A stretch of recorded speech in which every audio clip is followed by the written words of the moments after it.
I didn't know that a casual dinner could destroy everything I knew about my marriage. My wife Ashley insisted on it.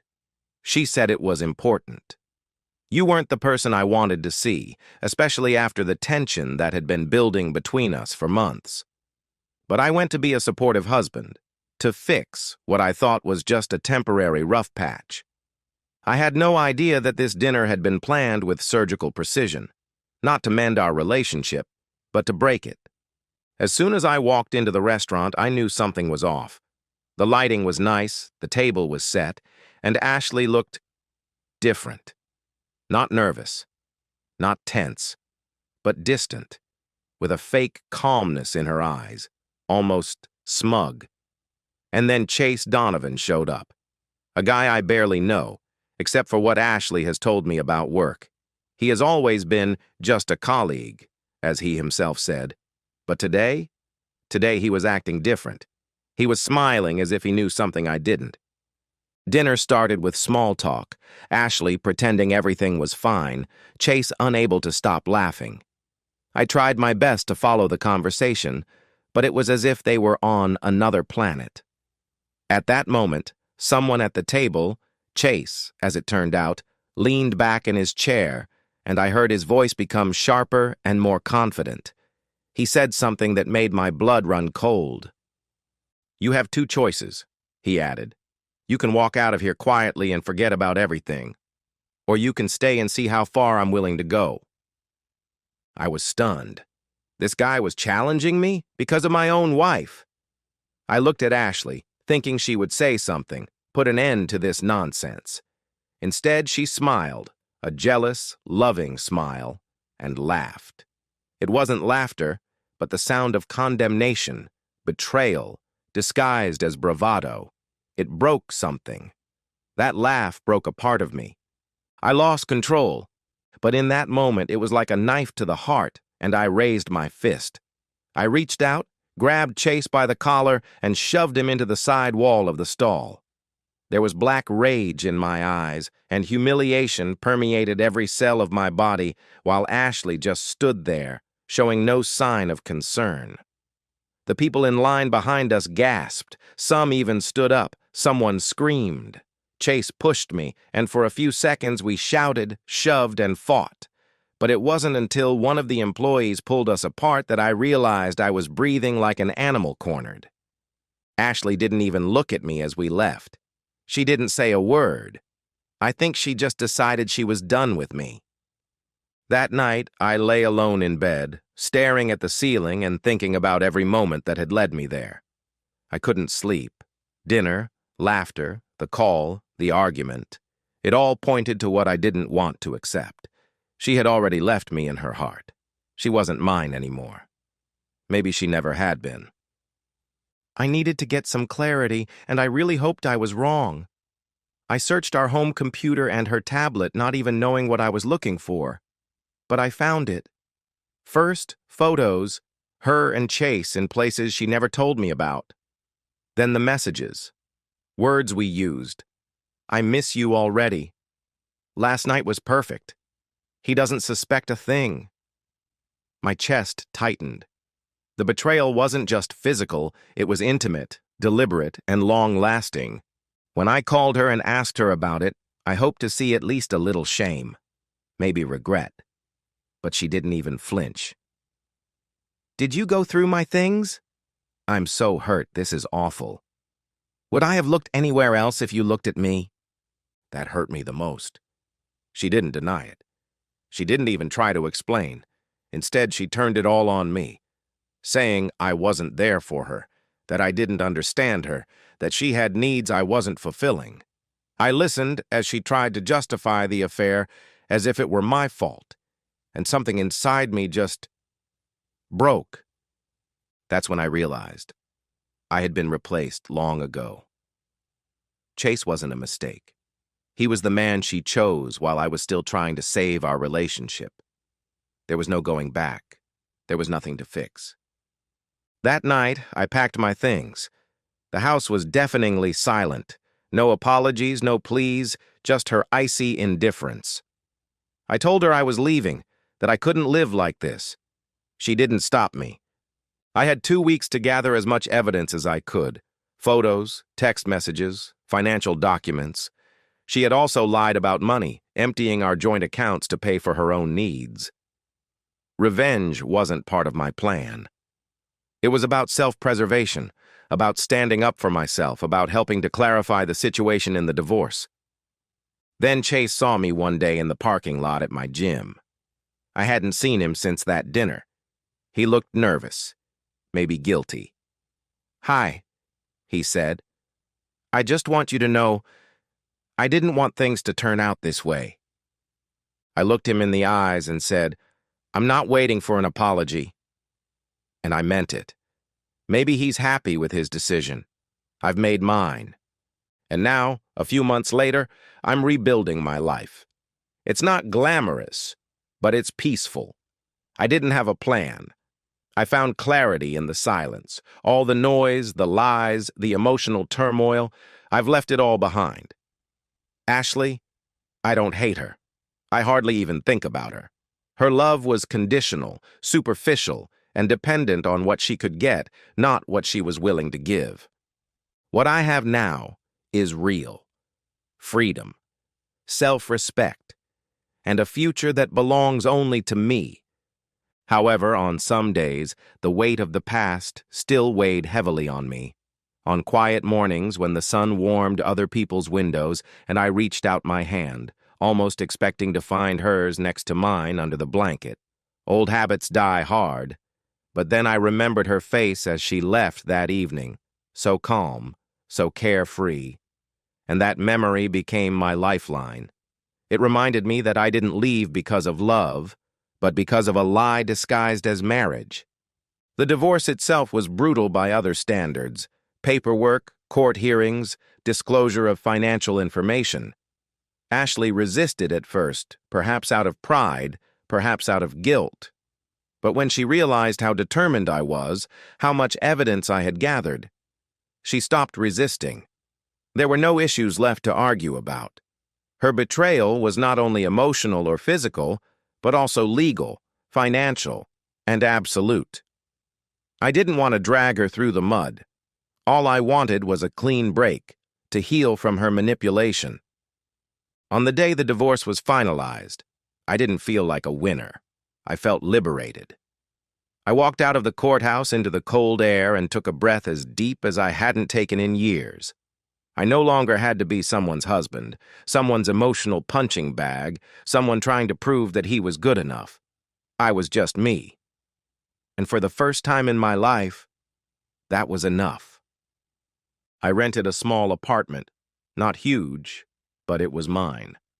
I started cooking again, reading, calling friends I hadn't spoken to in years, because Ashley didn't like them. I started working out again, not to show off, not to get revenge, but to feel strong again, to feel like I was in control of my life, my body, my decisions. I even started going to therapy, which I thought I would never need, but those therapy sessions allowed me to deal with pain I didn't even know I had. I traced the signs I had missed in the early years, how I had dulled my own needs in an attempt to satisfy hers. I made peace with myself, not for marrying her, but for staying longer than I should have. That's the hardest part of betrayal. The pain isn't just in what was done to you, but in what you allowed to happen because you loved someone else more than yourself. Over time, my dreams about her began to fade. So did checking her social media to see if she was still with Chase. That chapter of my life closed quietly, like a door that doesn't need to be slammed, just closed and locked behind me. Then one evening, I was sitting in a small cafe near my new home, drinking coffee and reading, when I noticed someone smiling at me across the room. No heroic deeds, no love at first sight, just a warm, gentle smile from someone who knew nothing about my past. It was a reminder that my marriage wasn't the end of the world. In many ways, it was just the beginning. I'm in no rush to fall in love again. I'm learning to love my life, starting from the beginning.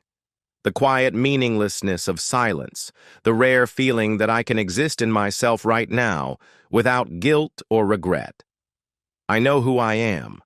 I know what I deserve, and I'm not going to apologize to anyone who finds me amusing during my break. Ashley once asked me to stop seeing her. Maybe she was right. I never left us. She left me before I left her. And now everything is clear and bright, truly bright, especially the person I've become because I had the courage to walk away. My story didn't end in that restaurant. It began there. Yes, with pain, but also with truth. And it's a painful truth. And it's so painful because it's finally the truth that sets you free.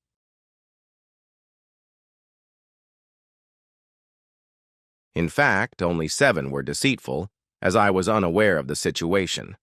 I compared it to standing a few steps away from a bonfire and throwing a coffee can filled with gasoline into the fire. It would be foolish to think that your actions would have no consequences. We had been a close-knit group since the first day we arrived at college. My new roommates and I went down to the common room after spending the whole day unpacking our belongings into boxes, shelves, and closets in our old dorm room. My room wasn't a typical double dorm room. It was more like a small apartment with a central living room and kitchenette, with 2 bedrooms on either side, divided into 2 sections. I, Lonnie Jackson, was an athletic guy who had received a partial scholarship for baseball. John Workman was my roommate. He was studying mechanical engineering at the State University. The 2 guys next door were Skip Thomas and Ben Ackman. Skip was studying theater directing and Ben was studying finance. I was studying law and dreamed of making a lot of money as a corporate lawyer. Our dorm was co-ed, so we had the opportunity to meet members of the opposite sex. What 18-year-old guy doesn't want to meet girls? On the first night, after visiting a cafe on campus, we went to the lobby on our floor, and to our surprise, there were 4 female roommates who were in the same situation as the 4 musketeers. That's what we tried to call ourselves until we realized how stupid it was. We quickly became friends with these 4 girls and spent a lot of time together. All 4 were very nice and pretty, so we 4 nerds were very happy that they wanted to spend time with us.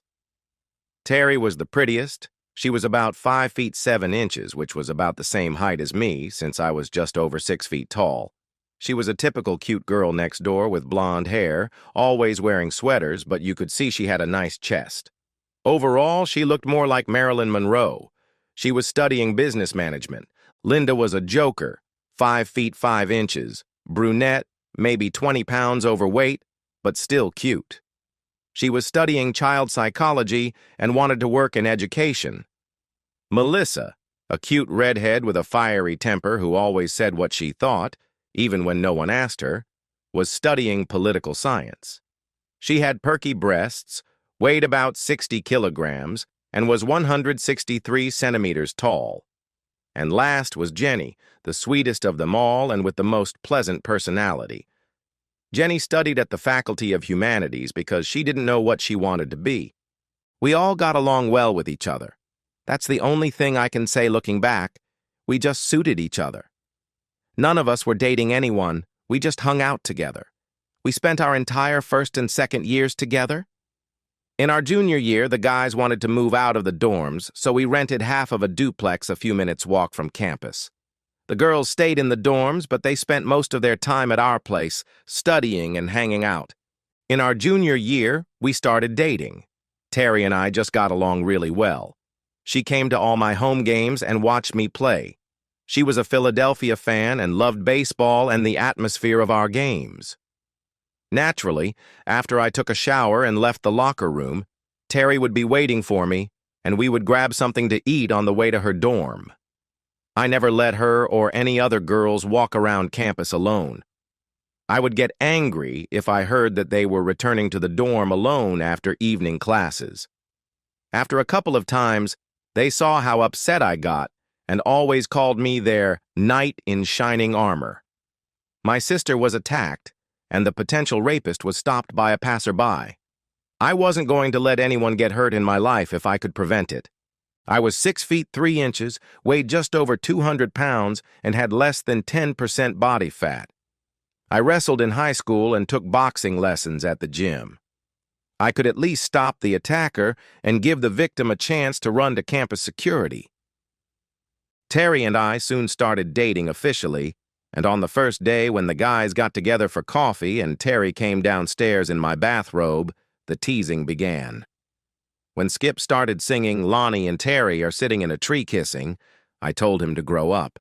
Skip looked at Ben and John, and the three of them started singing the rest of the song. It was hilarious.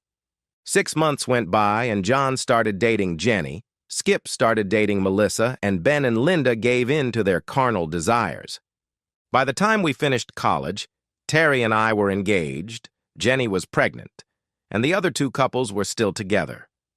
5 years later, we were all married and still spending too much time at each other's houses on the weekends. Ben and I had pools, so our houses became the venue for weekend picnics. Often, when too much alcohol was consumed, flirting began. It was fun and entertaining.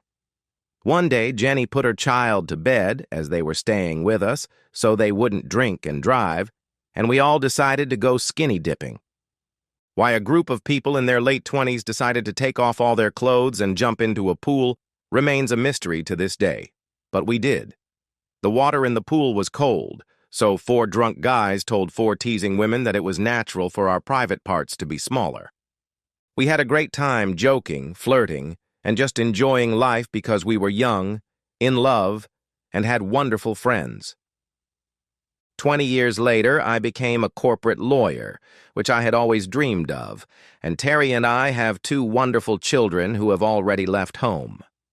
Our daughter Lisa wanted to be a lawyer like her father, and our son Josh joined the Air Force and was selected for intelligence work.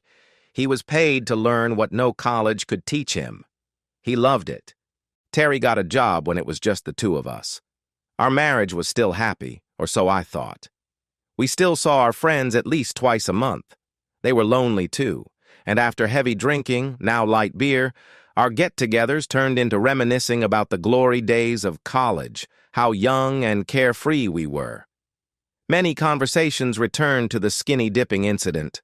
One night, around midnight, on the terrace by a beautiful bonfire, Jenny started a conversation that, if we had known how it would end, we would have all shouted for her to shut up. "Do you all remember Mary Stiller? She lived in the room next door in the dorm when we were sophomores," Jenny asked.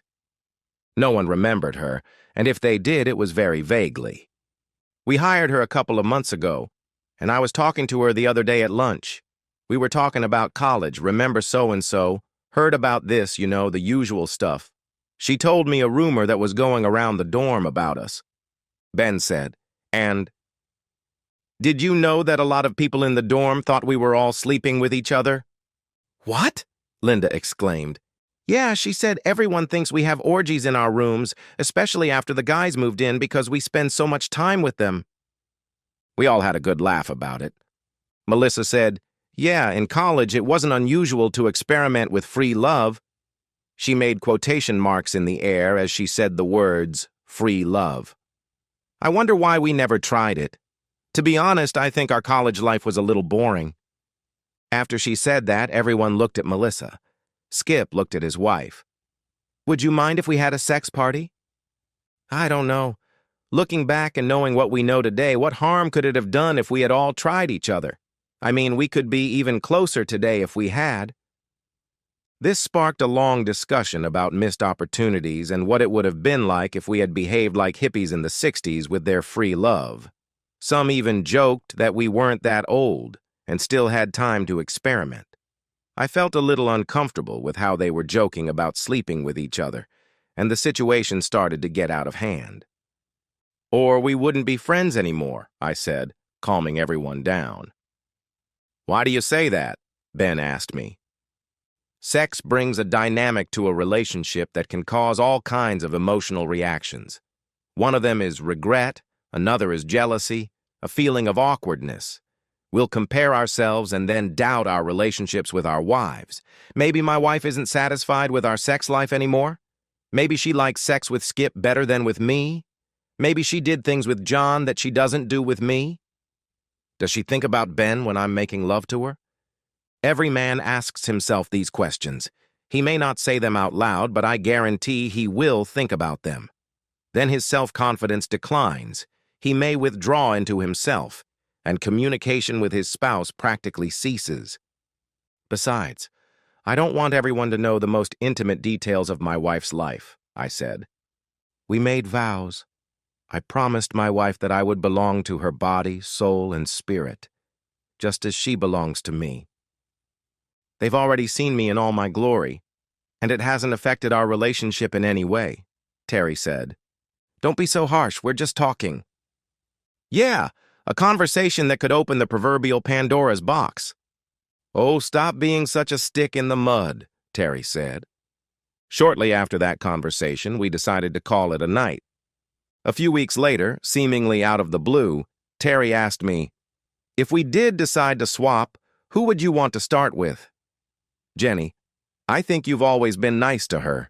Melissa, with her personality, must be a real firecracker in bed. Why are you bringing this up now? I made my feelings clear at the picnic.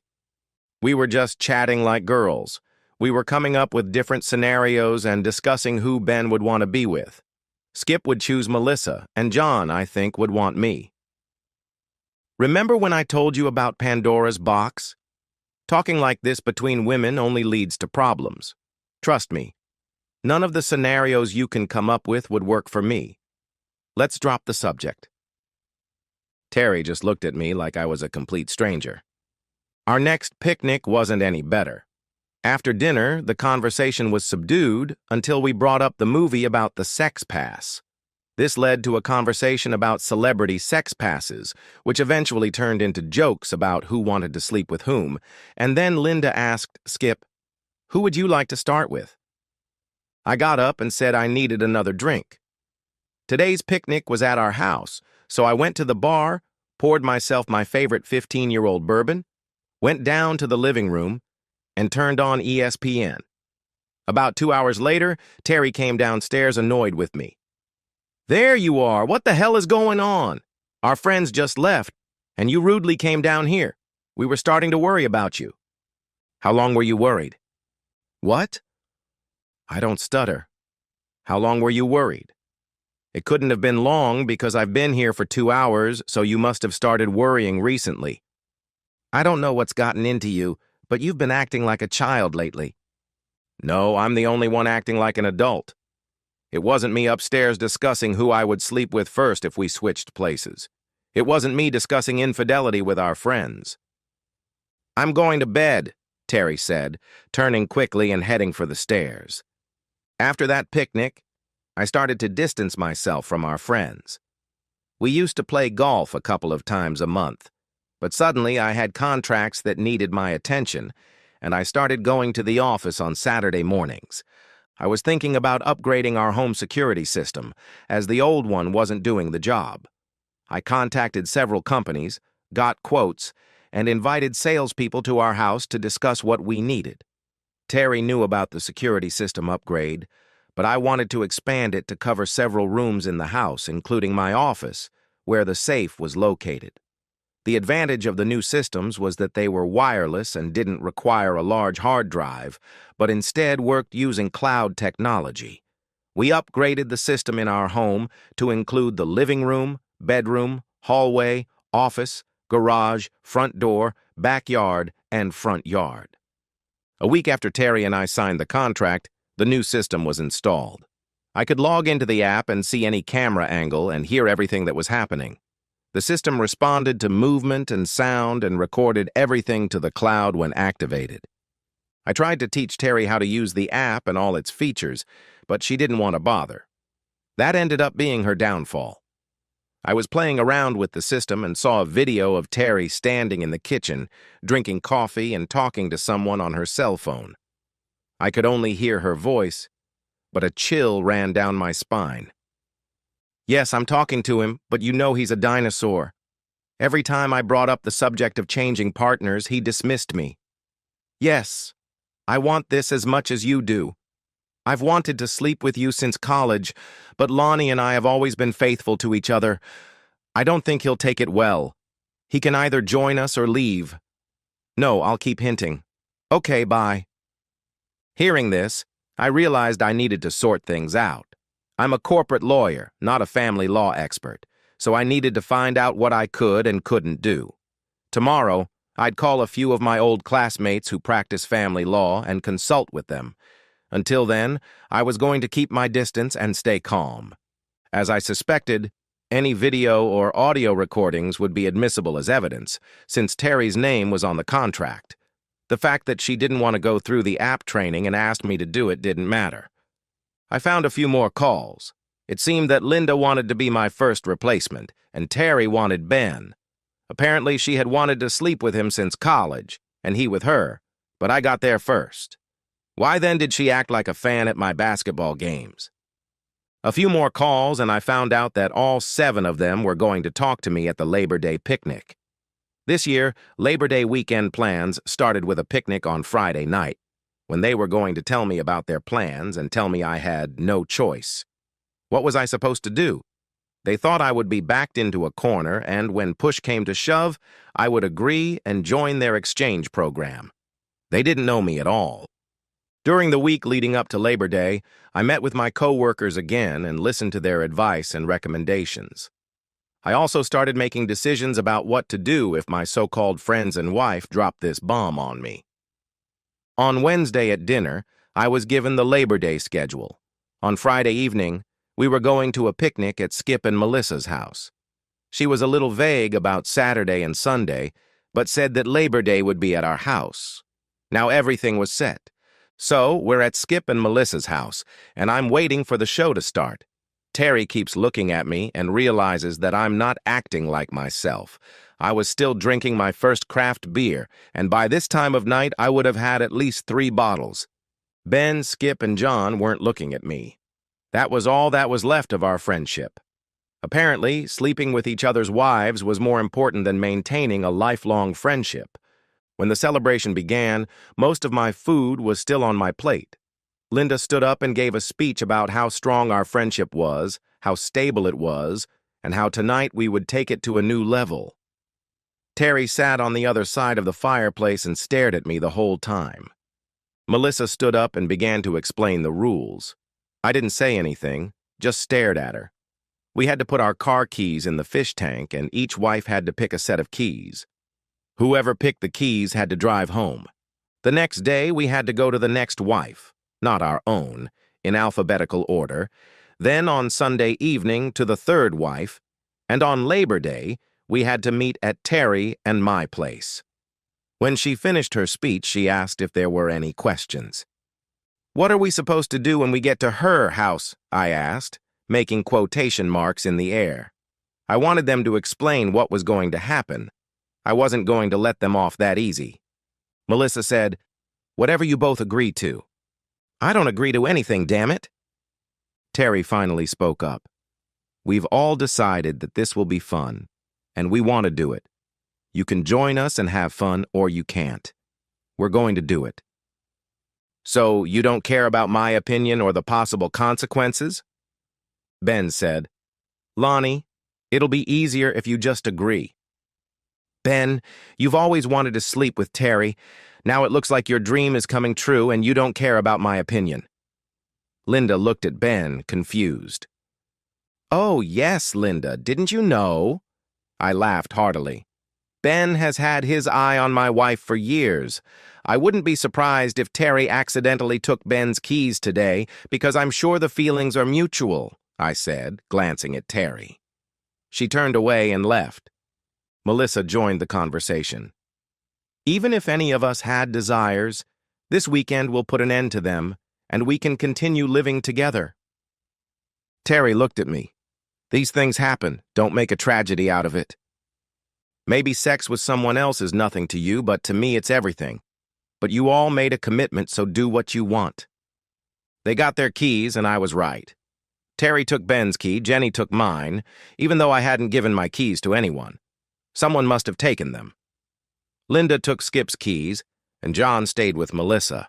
I looked at Jenny and said I'd wait in the car, took her keys, and left the house without saying a word to anyone. 5 minutes later, Jenny was in the car with me. I know it's not yours, but let's just have some fun. It's just one weekend in our lives. I looked at Jenny. She always had an inferiority complex. What if John doesn't want to do it just once with Melissa, or Terry, or Linda? You idiots don't realize what you've done. The rest of the trip was spent in complete silence. We arrived at Jenny's house, and I let her out, saying I needed to park down the street so no one would think we were switching. She agreed, got out, and walked to her house. I pulled out of the driveway and headed for the Holiday Inn 10 miles away.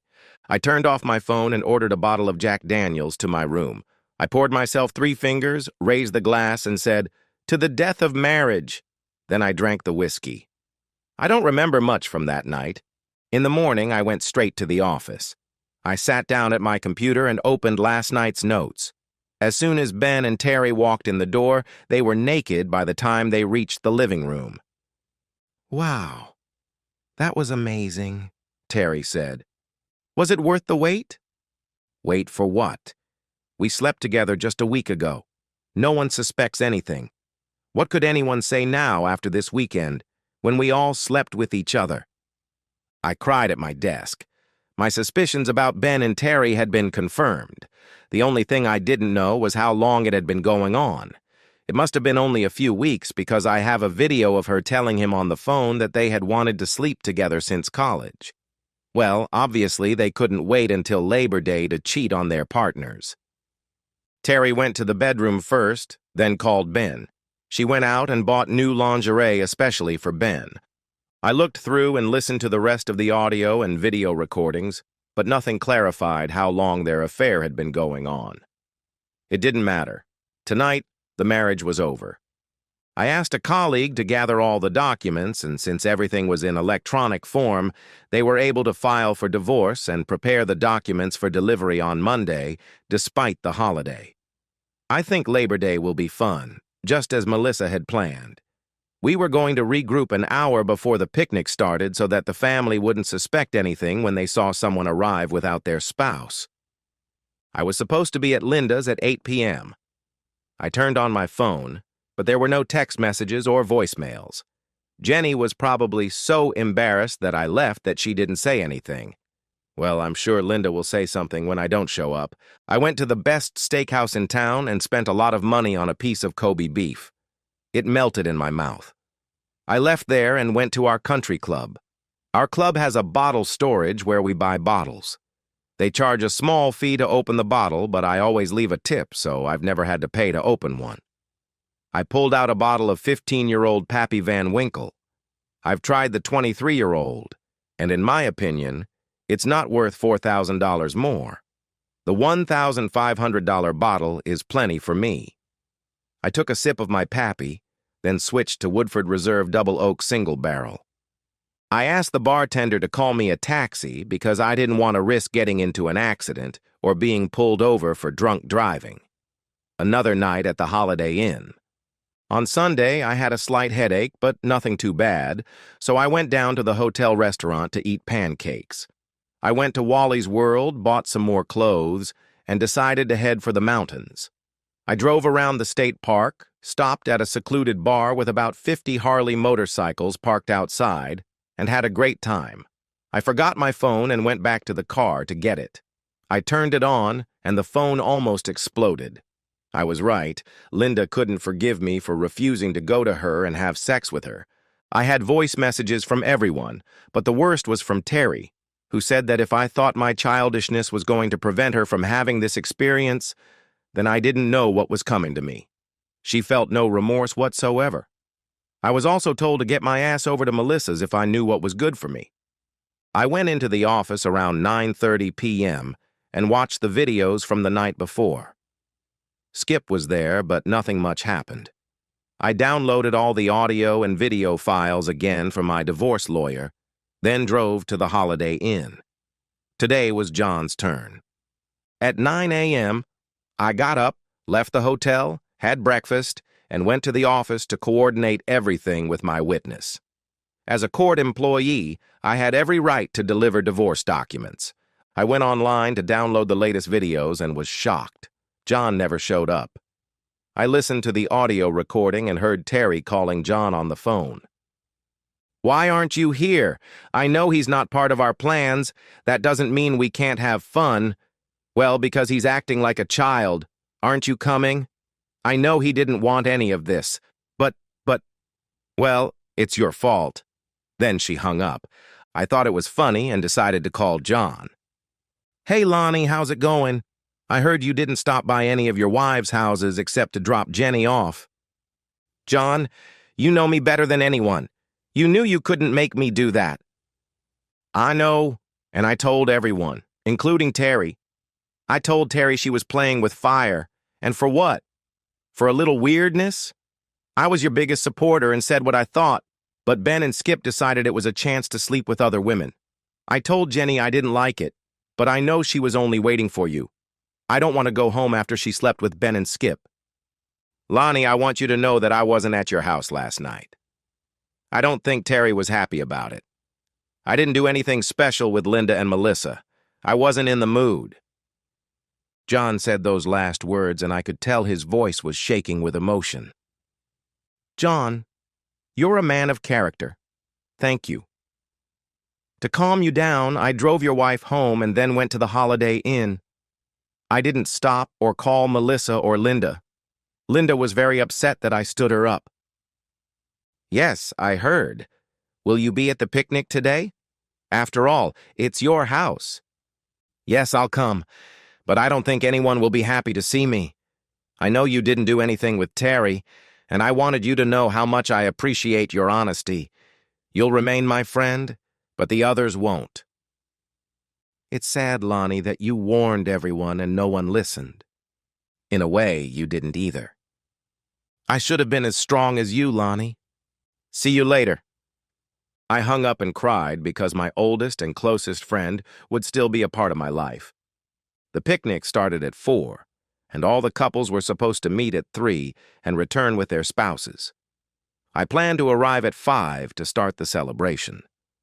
I arrived about 10 minutes before 5, and my friend from the sheriff's office was sitting in an unmarked car waiting for me. When he saw me, he got out of the car. I looked at the many cars in the driveway and yard and noticed that my daughter was there. She wasn't going to be happy.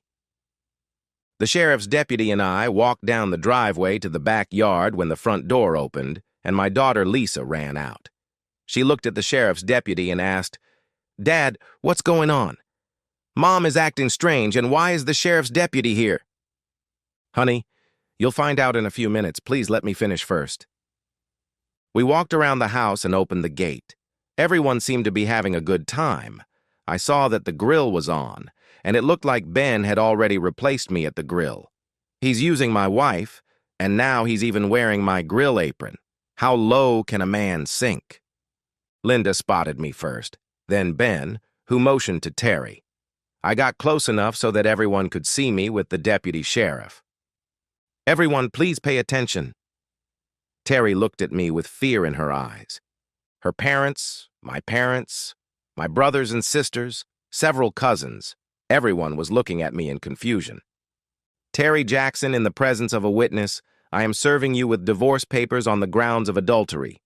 I hope your dates with Ben over the past few weeks and your fun with Skip on Saturday were worth our marriage." Terry fell to her knees and wailed like a banshee. Her father came up to me, his face red, and shouted, "How dare you lie about my daughter?" I looked him in the eye and said, "I have a video of Terry having sex with Ben Ackman on Friday night at my house. I have a recording of their conversation about sex before Friday night." I heard Linda gasp and then say very sadly, "No, no, no." I have a video of Terry having sex with Skip Thomas on Saturday night. All video and audio recordings will be presented as evidence, as they were obtained legally from our home surveillance system, which Terry Jackson signed for. I heard a tearful plea, "But you agreed to the trade." "Terry, I made it very clear that it would be 7, I said, looking at John and Jenny. "I mean, the 5 of you planned this. You wanted to make up for a missed opportunity from our college days and used this opportunity to do what you and Ben Ackman wanted to do in college, which was to have sex." "Linda, I warned you on Friday night, but you didn't listen. These two had sex at least once before Friday because they couldn't wait. They both used your damn conversations to set the stage for their affair. Now you can all call yourselves adulterers." My daughter looked at me, tears streaming down her face, then walked over to her mother and shouted, "How could you do this to Dad? He gave you a very good life and you left him for Uncle Ben? He's not even half the man Dad is." She called the children and led them to her car. People gradually dispersed, and soon only a few remained, including the 8 of us. I looked at Ben and said, "You'll be sued for alimony, just like Melissa and Skip, for your role in destroying my marriage. But Ben, don't let me catch you in a dark alley. You won't like the result. Get off my property now." "Terry, I'm going to our former bedroom. It wasn't enough for you to sleep with them in the spare room. You had to defile our bed. I'll never sleep in that cesspool again. I'll grab a few suitcases with some clothes and our lawyers will take care of the rest." Terry muttered something incoherent as her world crumbled before her eyes. Linda didn't approach her, and Skip and Melissa stood frozen like deer in headlights. I had already loaded half of the suitcases when Terry came in with swollen eyes and a nose red from crying. Normally, I would have gone to comfort her. My heart still wanted to, because you can't just give up on almost 30 years of love.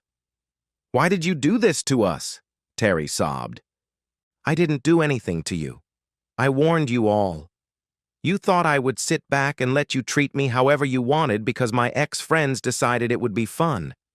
Are you having fun now? You thought I would agree and not risk making a scene because my whole life revolved around you and our so-called friends. You didn't know me as well as you thought you did.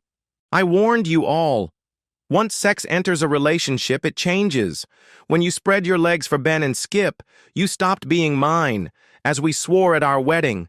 The chemistry of our marriage has changed, and nothing, absolutely nothing, can bring it back. I can no longer forget how you had sex with those two bastards. I can no longer ignore how you talk about your feelings for Ben. Yes, maybe you don't love him, but you still gave part of your heart to another man. What we had is gone, and I can't live with what we have now. Good days aren't always good. We idealize the past.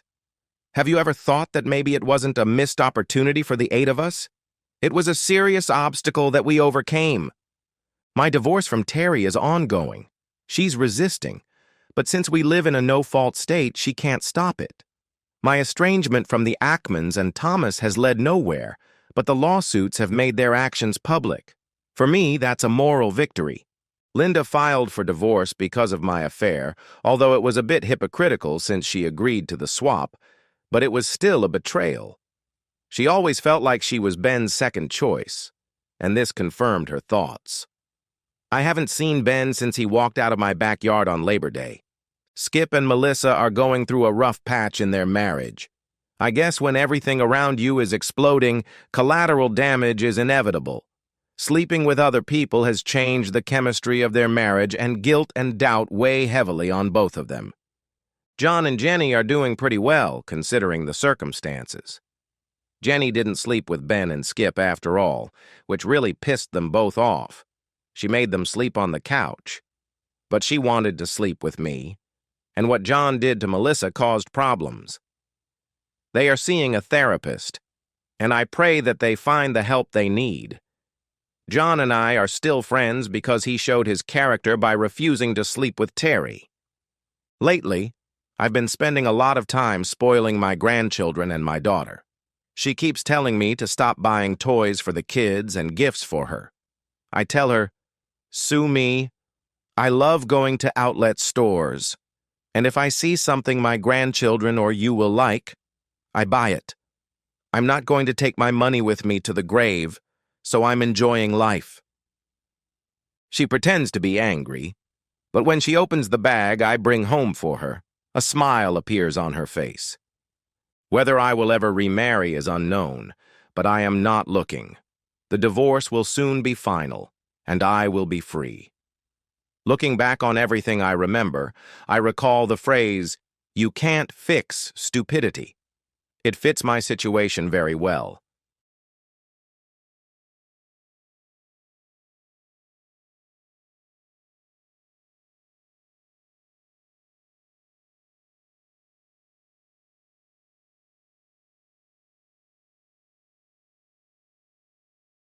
Adrenaline caused by anger rushed through my veins. Valentine's Day? What Valentine's Day? On the way to the car, I called my brother. Dude, call an ambulance. Call Mom and Dad. Tell them to find Mark Lavaliere's address and rush over there. That bastard kidnapped Linda and is going to rape her. Have them call her parents. No questions. I just called the police, and I need to call someone else. I hung up and called Channel 6 News. Mark Lavaliere got drunk at Morrison's, kidnapped a married woman, and is raping her right now. Channel 8 is already on its way. Send a helicopter if you can. I repeated this to 2 other local TV stations and the Times-Observer newspaper. Okay, I embellished it a little. They always do that themselves, so they shouldn't be offended. When I got to Mrs. Porter's, I moved the 2 kids into my car and called my father. Did you get the address? Yes, we're on our way. 2798 Maple. I also notified Debbie Jameson. Debbie was their neighbor and the assistant district attorney, an energetic little woman. Okay, I just picked up the kids and I'm on my way. You can take them home until the fuss over this shit dies down. Have Debbie get a search warrant for that bastard's house and Morrison's bar. They'll find date rape drugs and possibly other drugs in both places. From the looks of it, this isn't the first time he's pulled this stunt, and every time it happens at Morrison's bar. The phone rang and I didn't recognize the number. Jim speaking. This is Sheriff McCauley. You said Mark Lavaliere raped your wife? Yes, sir. He slipped her a date rape drug at Morrison's bar, dragged her into his car, and drove away. I tried to stop him, but his 2 assistants, Barry McClure and Tim Jackson, stopped me and threatened me with physical violence. I asked Debbie Jameson, the assistant district attorney, to get a search warrant for his house and the bar, but what I'm most concerned about is saving my wife before he rapes her. Later, I learned that the first police patrol arrived at Bastard's Castle in less than 10 minutes.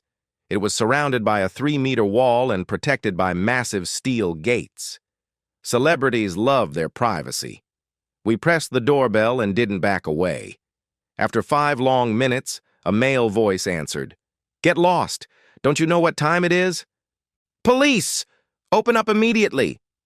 If you don't have a warrant, go back to your favorite bakery and call my lawyer.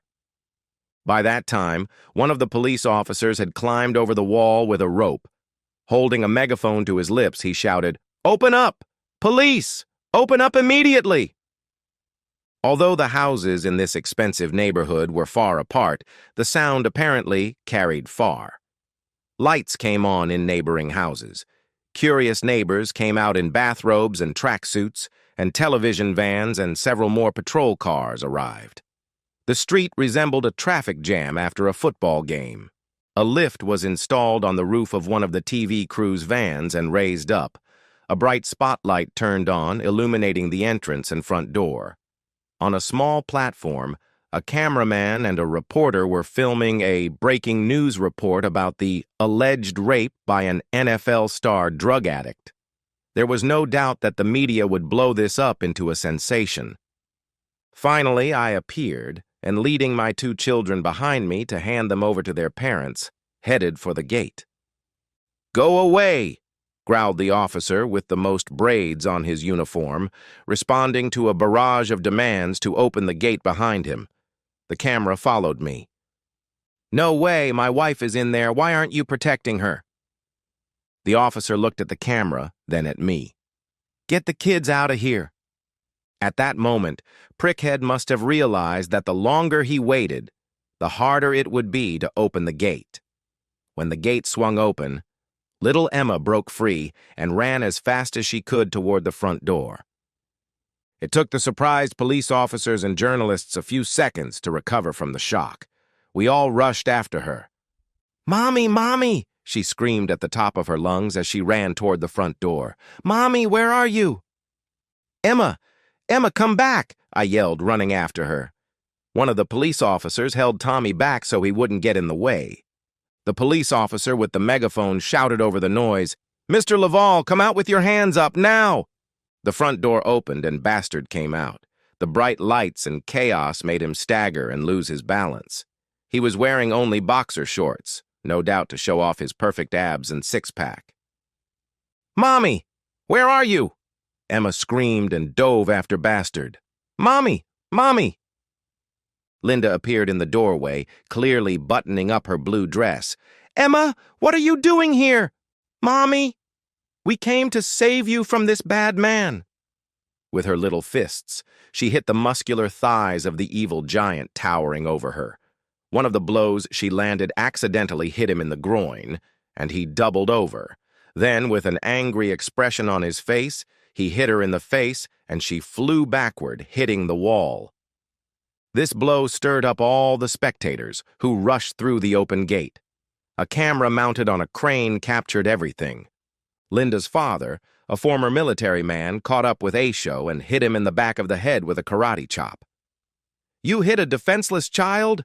What kind of scum are you? Get off me, old man, Lavalier growled.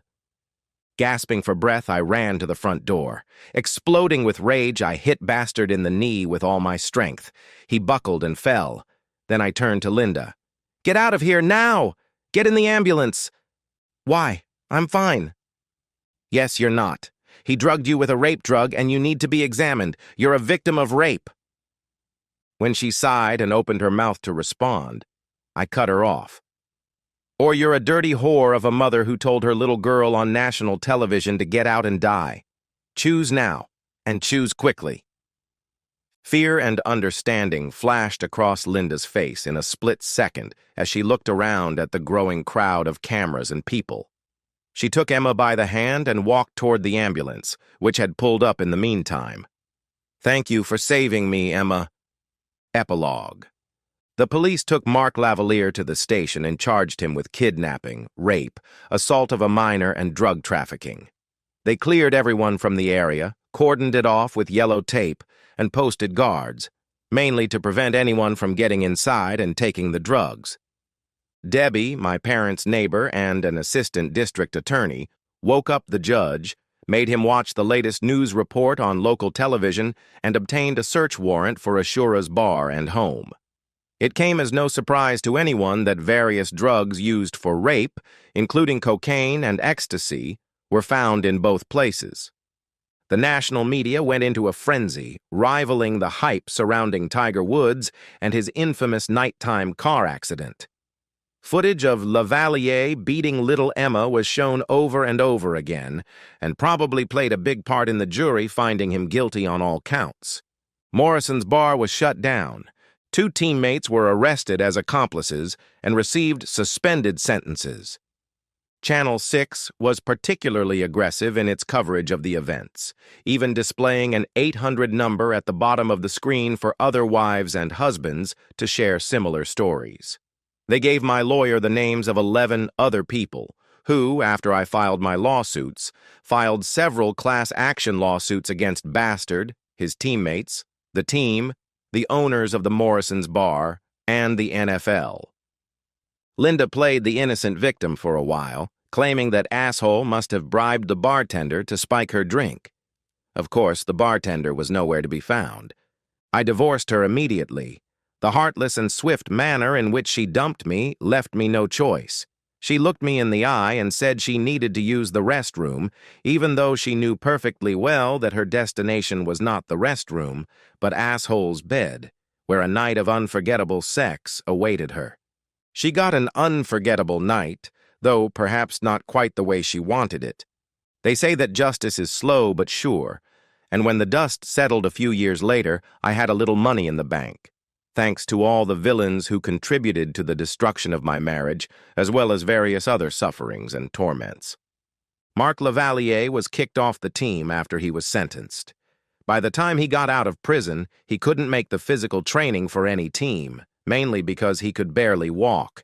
Even though his sentence wasn't that long, it seems that prison birds watch a lot of TV, and the image of him beating little Emma inspired them to take special care of his legs, arms, and genitals. Fortunately for him, after all the legal proceedings were settled, he still had enough money left over for a walker. I had no shortage of female attention, given my notoriety as a man who had stood up to a bad guy and my newly replenished bank account. However, my only interest was to heal my children and raise them as best I could. Thanks to my savings, I got a new job that only required me to work half days, allowing me to devote all my attention to being the best father I could be to Emma and Tommy. Linda disappeared from view after a while. The lie that she was a victim haunted her. She knew the truth, but in this case, the truth did not set her free. One random Friday, when I dropped the kids off at her parents' house, she came out. Standing a few feet away from me, she looked at me with tears in her eyes. "Jim, I'm so sorry for hurting you. You're the best man I've ever met, in every way, and I threw you away like yesterday's newspaper. You didn't deserve that, and I have no excuse. I just wanted you to know how awful and disgusting I behaved. For no reason. I'm really, really sorry." It was the first time she had admitted her guilt without excuses, especially the "it was just one night" nonsense she had clung to like a lifeline, and it caught me off guard. "Thanks, I guess. To be honest, I never thought you'd see this. I don't understand what made you throw me away like last year's trash when I loved you with all my heart. It hurt. It still hurts. I'll never celebrate Valentine's Day again. As you probably know, I hardly ever go on dates, even though I get more invitations than I can count. I just don't trust women. It took me a year of therapy to agree to go on a date and believe that a woman would actually show up at the agreed time." "Oh, Jim." I raised my hand. "Don't lie. Everything you say will be a lie. You wouldn't have dumped me if you didn't think your bastard sex partner would give you a night of incredible sex that a mere mortal like me could never repeat. Actions speak louder than words. If you thought I was good enough in bed, you would have turned him down and come back to me. So please don't insult my intelligence and destroy the little friendship we've rebuilt." I sighed. "All I want to say is thank you for the apology. Goodbye." Pressing her hands to her face, she shrugged her shoulders, turned, and went back into her parents' house.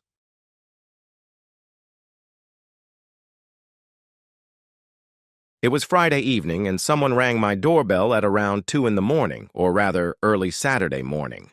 I looked at the camera and saw 2 police officers. I realized something was wrong and quickly ran through all the possible scenarios in my head. My wife was away on a business trip and was supposed to be back around noon. My eldest son lived an hour away, and my youngest daughter was at university, also an hour away. I told the police officers through the camera that I was coming. When I opened the door, they asked if they could come in. This definitely didn't bode well. They introduced themselves and then asked where I had been that evening. I got angry. "I've been here all night, but I'm not going to answer any questions until you tell me what this is about." Then they asked if I could prove that I hadn't left the house. I knew that all the entrances, including the garage and stairwell, were covered by cameras, but I just crossed my arms and stared at them. "We regret to inform you that your wife was murdered last night." I collapsed onto the sofa, feeling as if a piece of my soul had been ripped out of me. Dozens of questions raced through my mind. Who, what, when, how, but I couldn't bring myself to ask them. Then my brain started making a list of people I had to tell. Should I call the kids or ask them to come home first? What about Liz's body? How would I get it? I was so lost in my thoughts that I didn't hear the police officers continue talking to me until one of them touched my arm. That's when I realized they thought I had done it. In police shows, it's always the husband who's guilty, and Liz was 2 hours away if we could find a flight to our small county airport, which only had 2 or 3 flights a day. That's why Liz was coming back on Saturday instead of Friday. "Mr. Smith, we need you to identify the body, and we need to question you." "Okay," I muttered, "but how are we going to get to Denver?" "Why Denver?" they asked. "Liz was in Denver on a business conference. She was supposed to be home around noon." The 2 police officers looked at each other, clearly dividing the roles of good cop and bad cop. The good cop said, "Your wife was not in Denver, at least as far as we know. She was in the park by the lake when she was killed along with Jacob White. Did you know your wife was having an affair with Mr. White?" I tried to stand up when he said that, but collapsed back onto the couch. I didn't know my wife was having an affair, and that's the last question I'll answer without a lawyer. I'm under a lot of stress, and I'm not in a position to answer your questions. You watch too many cop shows, Mr. Smith, but a lawyer won't make your life easier. It will only make it more expensive, said the bad cop. It's almost 3 in the morning. If you want me to identify her body, let's do it now. After that, I'll call my lawyer. As you wish, Mr. Smith, said the bad cop. They took me to the police car, and I got into the back seat. I was surprised by the number of neighbors looking out their windows so early in the morning. We lived in a simple town in an old neighborhood. It was exactly what Liz and I wanted when we got married. A nice little town with almost no crime. The perfect place to raise children. The next day, it would be on the front page of the newspaper. I wondered if we still had a local newspaper. On the way to the hospital, the nice cop chatted, asking me questions. I relaxed and answered some of them. Did you know Jacob White? The name rings a bell. He may have worked with my wife. When was the last time you saw or spoke to your wife? She left on a business trip on Wednesday, so the last time I saw her was Wednesday morning. When one of us leaves, we always call each other before bed, so we spoke on Friday evening. I can check my phone and tell you what time. No need, said the good cop as we pulled up to the hospital. Liz had always loved police shows, so I watched a few. The trip to the morgue was like a TV show with 2 bodies covered with sheets. They led me to one of them, pulled back the sheet, exposing Liz's face, and asked if it was my wife. I couldn't say a word. I pulled back the sheet and saw that Liz was naked, with a bullet hole in her chest. Is that Liz? Why did you take her clothes off? I'm very sorry, but she was naked when she was killed with Mr. White, said the nice police officer. As he said this, he nodded toward the other body. The nice police officer wanted me to look at the other body and tell him if I recognized it. Mr. White also had a bullet wound in the center of his chest, although it was much larger than Liz's. I've seen him before. I think at one of my wife's work meetings or maybe at her office. I didn't know his name before that. So he worked with your wife? I don't know where he worked. You asked me if I recognized him, and I told you where I thought I had seen him before. Mr. White was no better looking than I was, maybe a little overweight. What do dead people's muscles look like? Are they flabby? I resisted the temptation to look at his genitals, wondering if it was possible to determine the size of a dead man's manhood. As we climbed the stairs, 2 other officers were leading a very distraught woman into the morgue. I assumed it was Mrs. White. I think there were only 6 police officers in town, plus the chief. But I didn't know for sure. The police took me to the station, where I called my old friend James. I knew he was a lawyer, but I didn't know what kind. He was the one who had advised Liz and me to move to this town. I called him on his cell phone, and he answered in a sleepy voice. It was just after 4. James, it's Jack. Sorry to wake you up so early, but Liz was killed last night, and the police have detained me for questioning. I told them I wouldn't answer any questions. Can you represent me? Do you do criminal law? Damn, I'm so sorry, Jack. I do criminal law, but there isn't much crime in this area. I can represent you, but if the case gets complicated, it would be better to bring in someone with more experience. I'm just being honest with you. I'll be there in 20 minutes. James entered the room where I was, looked around, and saw the cameras. He turned on the recording on his cell phone and told the police to turn off the cameras. We saw the cameras turn off. James turned to the mirror in the room and said, I remind you that this is a conversation between Mr. Smith and his lawyer, and therefore it is protected by attorney-client privilege. Then he told me everything I knew, which wasn't much. James left and called the police. I warned James that they would play good cop, bad cop. As soon as they sat down, the bad cop started asking questions, and James raised his hand. First of all, let me remind you, officers, that my client has had almost no sleep and is in shock over the news of his wife's murder and her affair. He is not in a position to answer your questions at this time, but you may answer some of mine. I thought the bad cop was going to lose it. The good cop said, "Go ahead." "Apart from being a person of interest, do you plan to arrest my client at this time?" The police officers replied, "No. In the spirit of cooperation, my client has an extensive security system in his home that will prove he was home the entire evening. I recommend you obtain a search warrant for the security system and bring in a qualified technician to retrieve the data." The nice police officer was busy taking notes.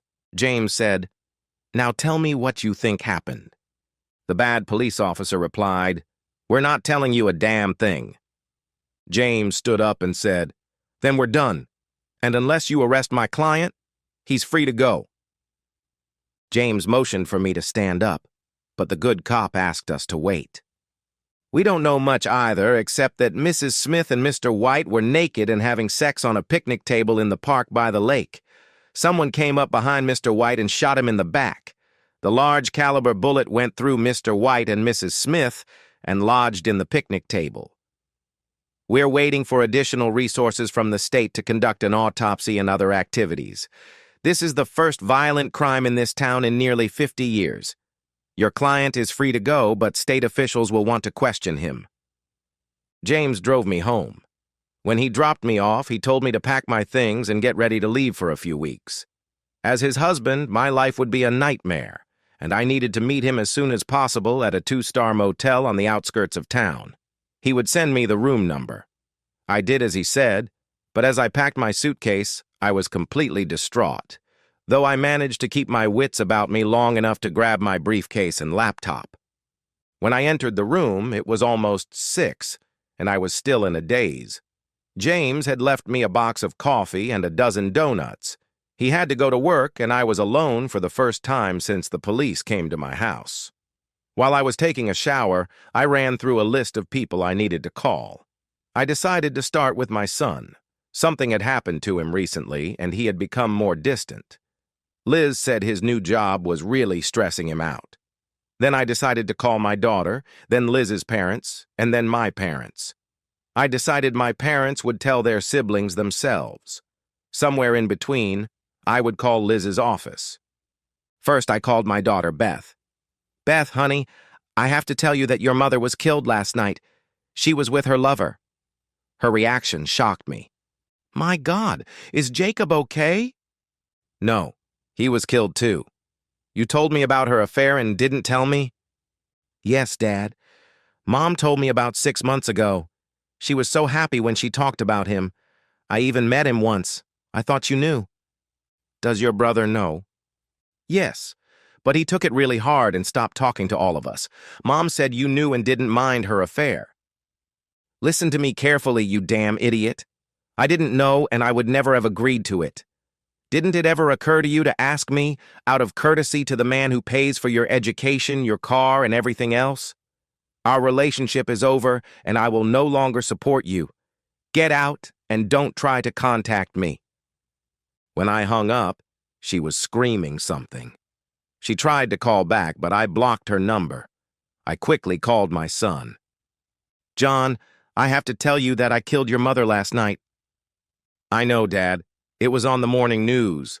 I can't say I'm sorry." "Beth said you knew about her affair." "Yes, Mom said you knew. They acted like it was a great romance. Beth couldn't wait to see him. The news said he was killed too." "John, I assure you, I didn't know about her affair and would have filed for divorce as soon as I found out. That must be why you were so cold." "I'm sorry, Dad. I didn't know what to do. Every time I looked at Mom, my stomach turned. I couldn't believe you agreed to it. She said you had erection problems and that's why you let her have a lover." "My God," I said. "I have no problems getting aroused, and your mother and I had a normal sex life, including the night before she left." "I'm sorry. Maybe I'm talking too much. Maybe this day won't get any worse." We ended the conversation and agreed to stay in touch. In less than 12 hours, I had gone from mourning the loss of my wife to hating that fucking bitch. Sadness gave way to incredible rage, and I was almost furious when my father-in-law called. "Jack, let me start by saying that my wife and I are sorry for your loss, the incredible loss we all share. We just saw it on the news, and another poor guy who lost his wife and 3 little kids. How are you holding up? As you might expect, I went through all the emotions and eventually became furious, fueled by anger. Did you know that your promiscuous daughter was having an affair with this guy? That they were naked and having sex on a picnic table in the park when they were killed? One bullet went through both of them? You knew that both my children knew about it and didn't tell me? You knew she told them I had problems getting aroused and that she didn't mind her affair? You knew? Jack, I assure you I didn't know, and please don't call me names. She's my daughter, for God's sake. I understand you're angry. Ask your wife, I'm sure she knew. I hung up. I had to do something.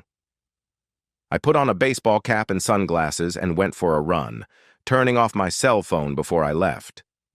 After a good run, I went to the office and picked up some files for a project I was working on.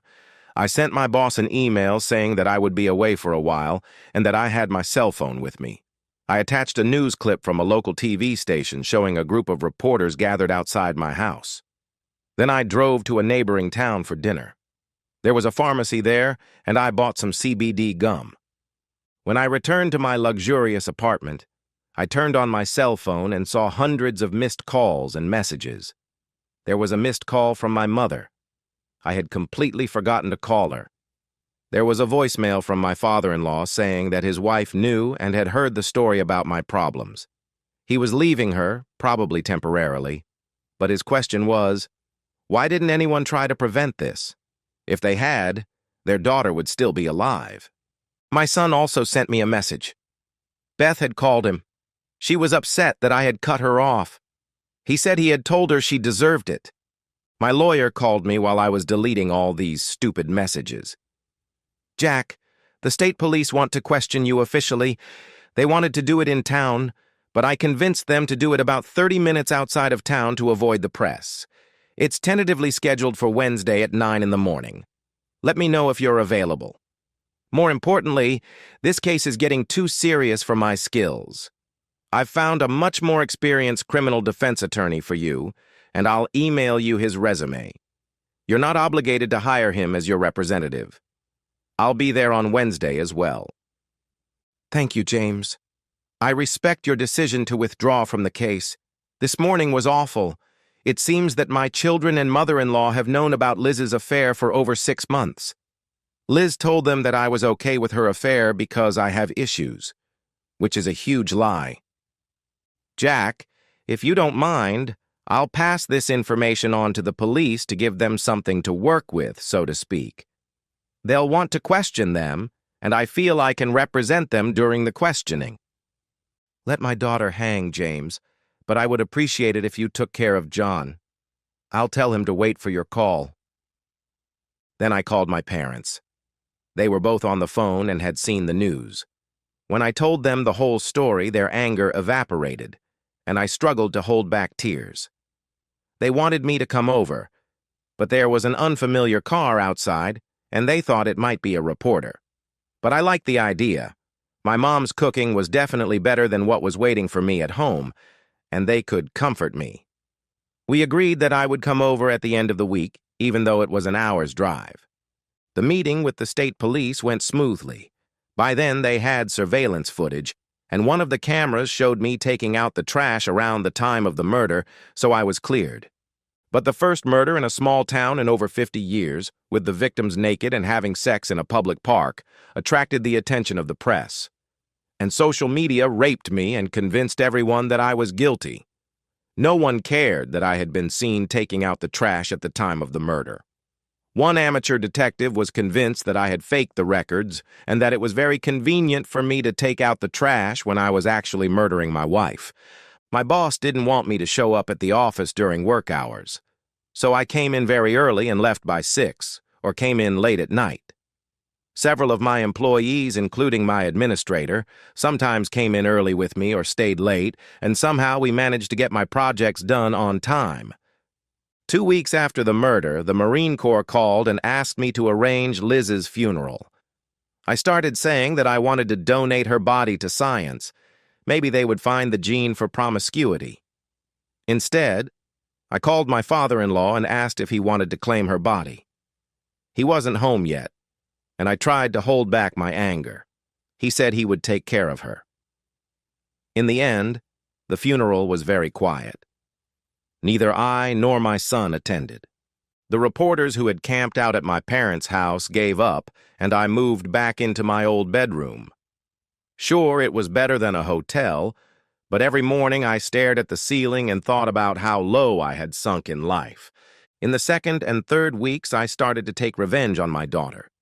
The easiest thing was to turn off her cell phone. Then I paid off her car loan and put it up for sale.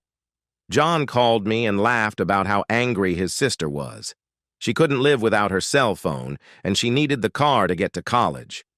Beth asked him to help her, and he told her to go to hell. By the fourth week, social media's interest had shifted to other people doing stupid things. The police had no leads, and even Jacob's wife had a solid alibi. The police drained the lake looking for the murder weapon, but didn't find it. The case wasn't closed, just shoved into a filing cabinet somewhere in the archives. And then I was able to return to my home and my job.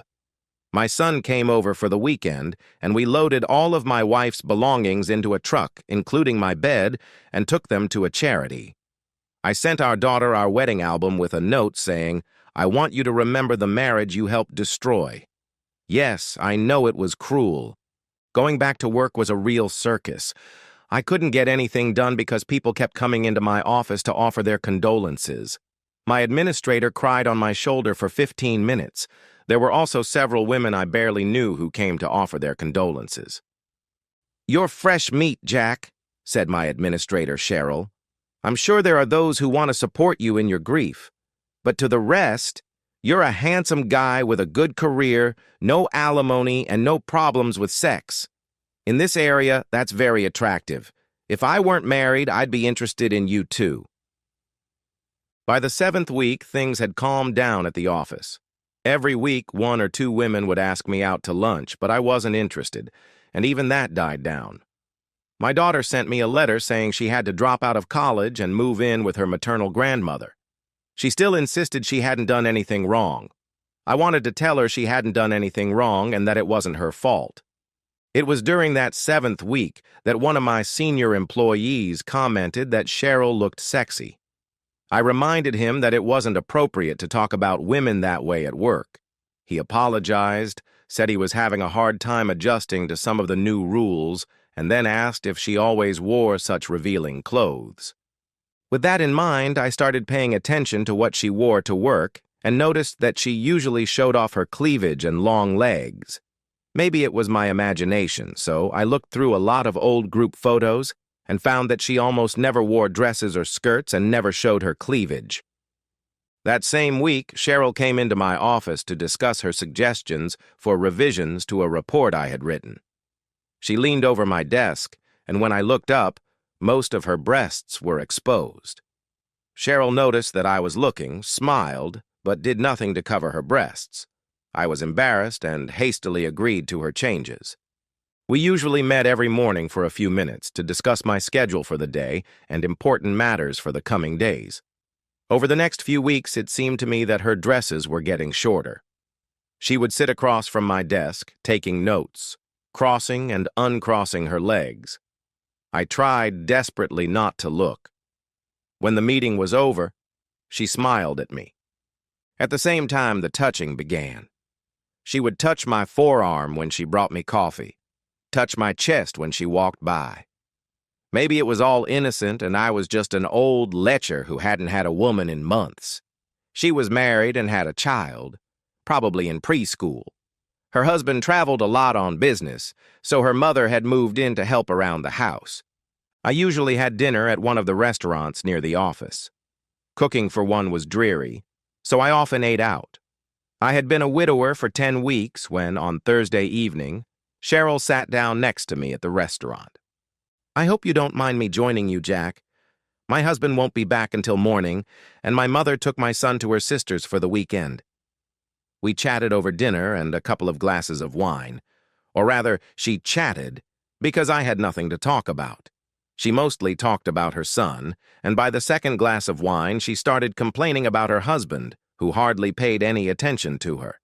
He had always been a big fan of online games and had even won a few tournaments. But that was all he did, work and play games. She had a very hard time getting him to pay attention to their son. As she talked, she put her hand on my thigh. I think she had unbuttoned another button on her blouse after work because I could now see her bra. She noticed that I had looked at her several times, and her only reaction was to squeeze my thigh. When we were about to leave, Cheryl kissed me on the cheek. That Thursday, Cheryl came over for dinner again. We ate, chatted, and she complained about her husband, who hadn't touched her in weeks. I decided to move from harmless fantasies to more serious action, and when the opportunity arose, I put my hand on her thigh. There was her skirt between her skin and my hand. Cheryl flinched slightly, smiled at me, and continued to complain about her husband. Cheryl hugged me, pressing her face against my chest. "Can we spend next weekend together, Jack? We've both been without this for so long. We deserve a little fun. I promise you'll be satisfied. I'm offering you everything, all of myself." "Yes, Cheryl, we both need to have some fun. I'll organize something, maybe a hotel with dinner and dancing. You really know how to treat a girl, Jack." A week later, I booked a room at the nearest resort hotel. I checked in first and sent her my room number. When she arrived, she said she needed some time alone and would meet me at the bar. Cheryl came downstairs wearing a tight black dress. Her high-heeled shoes, about 10 centimeters high, attracted particular attention. During dinner, I found it difficult to keep my hands to myself, and eventually we ended up on the dance floor. My hands were on her butt, and she was pressing herself against me. "Jack, if you don't take me upstairs, I'm going to rape you right here on the dance floor." I led her to the elevator, and we went up to our floor. We were almost at our room when someone called her name. I recognized her husband Joe from the photo on her desk. "Please don't do this to me, to us, to our family, Cheryl, I beg you." I looked at Cheryl. "I thought you said he was out of town." "He found out I came here with you. He saw the text messages." Joe kept begging her, getting closer. She said, "Please go home, Joe. I need this. Jack and I need this. I promise I'll be home on Sunday. You're embarrassing us all." And then I realized that I was no better than my cheating wife or that guy Jacob she was sleeping with. What the hell was I doing here? I wasn't like Jacob. I was better than him. At least that's what I thought. What right did I have to claim another man's wife? What right did Jacob have to mine? I was ashamed, but not in the way Cheryl had said. I let go of Cheryl's hand, walked over to Joe, and handed him the room key. "Joe, I'm sorry. I'm not like this, and I don't want to be.